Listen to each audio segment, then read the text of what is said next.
உங்கள் அனைவருக்கும் எனது பணிவான மாலை வணக்கம். நான் கடந்த 1.5 வருடங்களாக என்னுடைய மகனை இங்கு இந்த கிருபை புனர்வாழ்வு மையத்திலே கைக்கு பிசியோதெரபிக்காக இங்கே நான் வந்துட்டு இருக்கேன். நான் வரும் பொழுது இங்கே பார்த்தீங்க அப்படின்னா சொல்ல போனால் ஒரு விரல் விட்டு எண்ணிடலாம், ஒரு 10 குழந்தைகள் இல்லைன்னா 15 குழந்தைகள். ஸோ அந்த மாதிரி வந்திருந்தது. ஸோ அதுக்கப்புறம் பார்த்தீங்க அப்படின்னா நாளுக்கு நாள் அந்த குழந்தைகளுடைய எண்ணிக்கை ஜாஸ்தியாக ஆரம்பிச்சது. ஸோ அதனால ஐயா மருத்துவர் திரு ராஜேஷ்குமார் அவர் இன்னும் சிரமப்பட்டு காலையும் சரி, அதுக்கப்புறம் மாலையிலும் சரி, காலையிலிருந்து ஆரம்பிச்சு மதிய வேளையிலும் சரி, இரவு 8:30 மணி வரை இங்க பிசியோதெரபிக்கான கண்டினியூஸா ட்ரீட்மெண்ட் கொடுத்துட்டே இருப்பாங்க. ஸோ அந்த மாதிரி இப்ப பாத்தீங்க அப்படின்னா 42 குழந்தைகள். இந்த எண்ணிக்கை இப்ப அப்படின்னு நினைச்சிருக்கலாம். பட் ஆனா இதுக்கு முன்னாடி கிட்டத்தட்ட 100கணக்கான குழந்தைகள் சரியாகி இங்க இருந்து போயிருக்கிறாங்க. நான் ராஜேஷ்குமார் அவர்கிட்ட நான் ரொம்ப நேரம் இடையில அதிகமா பேசுவேன். நான் பேசுறப்ப நான் கேட்பேன், என்னுடைய மகனோட நிலைமையும் பத்தி கேட்பேன். அட் த சேம் டைம் மற்ற குழந்தைகளை பத்தியும் கேட்பேன். அதுக்கு அவர் ஒரு வார்த்தை சொல்லுவாரு, நாங்க இங்க பண்ற பிசியோதெரப்பினால நீங்க குணமாதுன்னு நினைச்சுக்காதீங்க, நாங்க பிசியோதெரப்பி தான் பண்றோம், அது கிடையாது. பட் அதையும் மேற்பட்டு நான் ஒவ்வொரு குழந்தையும் ஆண்டவரோட கரத்துல கொடுத்து தான் நான் பிசியோதெரப்பி பண்றோம். அதனாலதான் அவரோட கிருபை பிளஸ் எங்களோட முயற்சி ரெண்டும் சேர்ந்து தான் ஒவ்வொரு குழந்தையும் இங்க இருந்து குணமாகி போறாங்க அப்படின்னு சொல்லுவாரு. சோ அதே போல இன்னொன்னு பாத்தீங்க அப்படின்னா இங்க மட்டும் கிடையாது, ராஜேஷ்குமார் சார் இங்க மட்டும் பண்றது கிடையாது பிசியோதெரப்பி. பல வெளியிடங்கள்ல ஒவ்வொரு நோயாளிகளையும் இந்த மாதிரி முடக்குவாதத்தால பாதிக்கப்பட்டவங்க, பேரலிசம் சொல்ற அந்த மாதிரி நோயினால பாதிக்கப்பட்டவங்க ஒவ்வொருவரையும் வீட்டுல போய் தனியா செஞ்சுச்சு அவங்களுக்கும் அங்க சிகிச்சை கொடுத்துட்டு இருக்காங்க.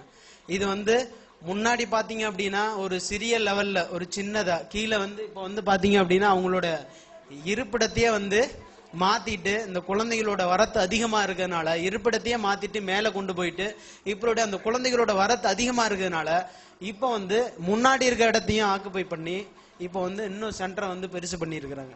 இங்க சாதாரணமா இந்த குழந்தைங்க மட்டும்தான் குணமாகுது அப்படின்னு கிடையாது. இன்னும் ஏகப்பட்ட 100கணக்கான பிள்ளைங்க ஆல்ரெடி குணமாகி போயிட்டாங்க. போய் இன்னைக்கு அவங்க இவங்களோட சிகிச்சைனால நல்லபடியா எத்தனையோ குழந்தைங்க படிக்க முடியாம, எத்தனையோ குழந்தை நடக்க முடியாம, எத்தனையோ குழந்தைங்க ஒண்ணுமே பண்ண முடியாம வந்த குழந்தைகள்லாம் எத்தனையோ குழந்தைகள் நடக்க வச்சு அமைச்சிருக்கிறாங்க. அது என்னுடைய தனிப்பட்ட முயற்சி மட்டும் கிடையாது, என்னுடைய டீம் ஒர்க், இந்த கூட்டு முயற்சி அப்படின்றதான். அதனாலதான் நிறைய குழந்தைகள்லாம் இங்க போயிருக்கிறாங்க அப்படின்னு சொல்லுவாங்க.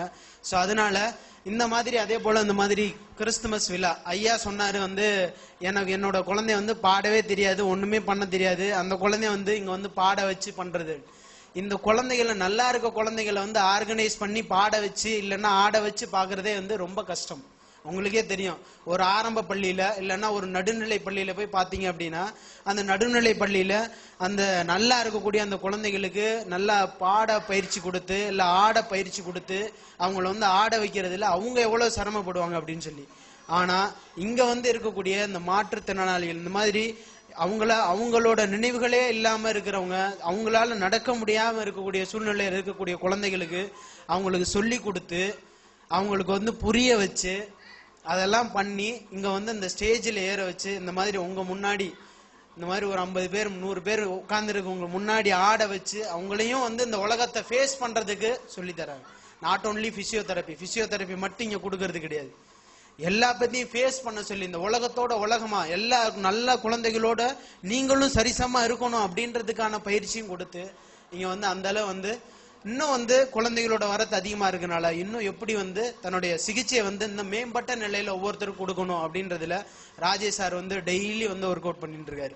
சோ அந்த விதத்துல பாத்தீங்க அப்படின்னா இங்க நாட் ஓன்லி பிசியோதெரபிக்கு மட்டும் கிடையாது, ஆண்டவருடைய அனுகிரகம் என்னைக்குமே இங்க இருக்கு. பாஸ்டர் பிரேயர் பண்ணி போனது மாதிரி ஆண்டவருடைய அனுகிரகம் பிளஸ் இங்க இருக்கக்கூடிய டீம் ஒர்க், இந்த குழுக்களோட ஒரு டெடிகேஷனான ஒர்க், ஒரு அர்ப்பணிப்பான ஒர்க் குழந்தைகள்கிட்ட.